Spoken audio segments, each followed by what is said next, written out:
To M. Dostoyevsky, Peter and Paul Fortress, Petersburg, August 27th, 1849.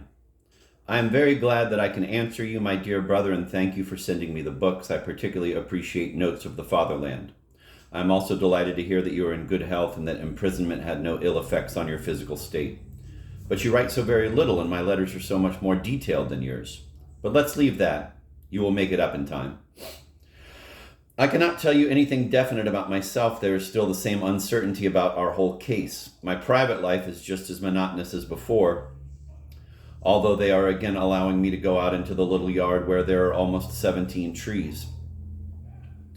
To me, it is a whole great joyful event. Besides, I am now allowed to have a candle in the evenings, and this is another great joy.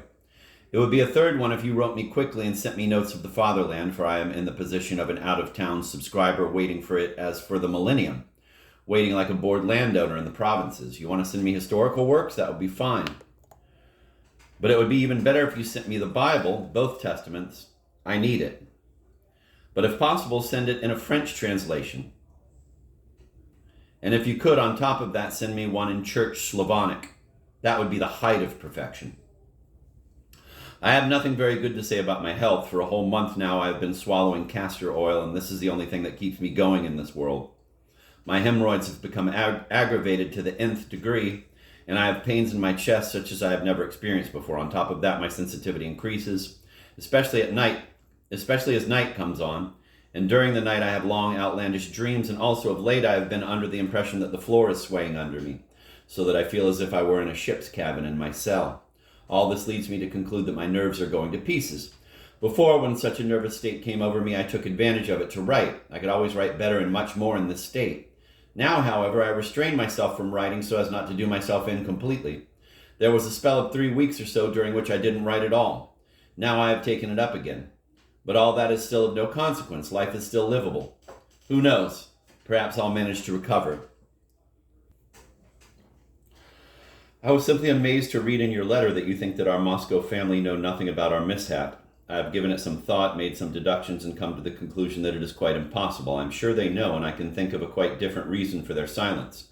But that was to be expected. It's all quite obvious.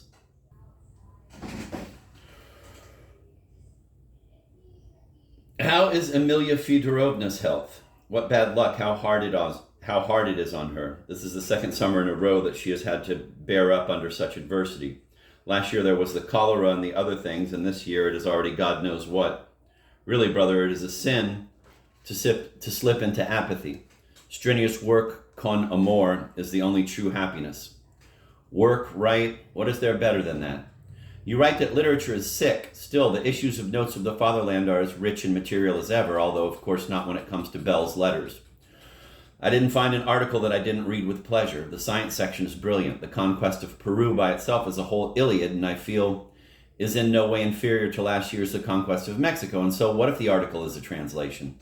I enjoyed immensely the second article analyzing the Odyssey, albeit this piece is much weaker than the first one by Davidov, which was superb, especially the passage where he refutes Wolfe. It was written with such profound understanding of the subject and with such enthusiasm that it struck me as rather surprising coming from such an ancient professor. Even in this article, he has managed to avoid the pedantry peculiar to scholars in general and to Moscow scholars in particular. From all this, you may conclude, brother, that your books afford me a great deal of pleasure and that I am infinitely grateful to you for them. Well, goodbye, and I wish you every success. Write soon. It certainly would be a fine thing if you wrote our Moscow relatives about our affairs and formally inquired about how things stand regarding the country estate. My kisses to all the children. I suppose they are being taken for walks in the summer garden. Give my regards to Emilia Fyodorovna and to any of my acquaintances whom you may see. You write that you'd like to see me. When will it be? Well, goodbye. Yours, Fyodor Dostoyevsky. Write and tell me who is the Mr. whose articles are appearing in Notes of the Fatherland, and also who is the author of the review of Shakovskaya's poem in the July issue of the magazine. Find out if you can.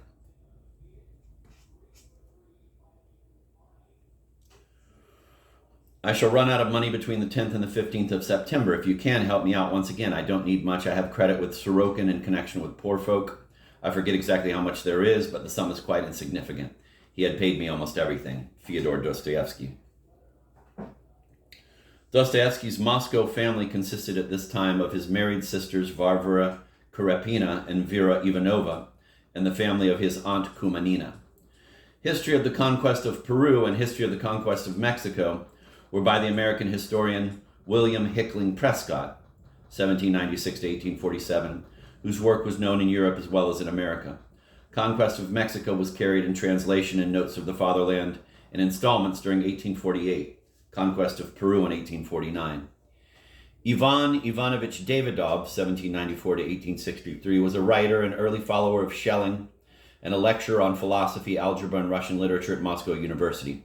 His 1849 article in Notes of the Fatherland was entitled A Comparison of Zhukovsky's Translation of the Odyssey with the Original, based on an analysis of the Ninth Rhapsody. Friedrich August Wolff, 1759 to 1824, was the author of Prolegomena and Homerum, 1795, in which he propounded the idea that the Iliad and the Odyssey in their present form were the work of many nameless authors rather than that of Homer alone. The July 1849 issue of Notes of the Fatherland carried a story entitled A Summer in Helsingfors in the Style of a Tale, signed with the initials VICH, a poem by Shakovskaya entitled The Lady of the World and the Woman Recluse, and an unsigned review of the poem. The names of the author of the story and the poem's reviewer are not known.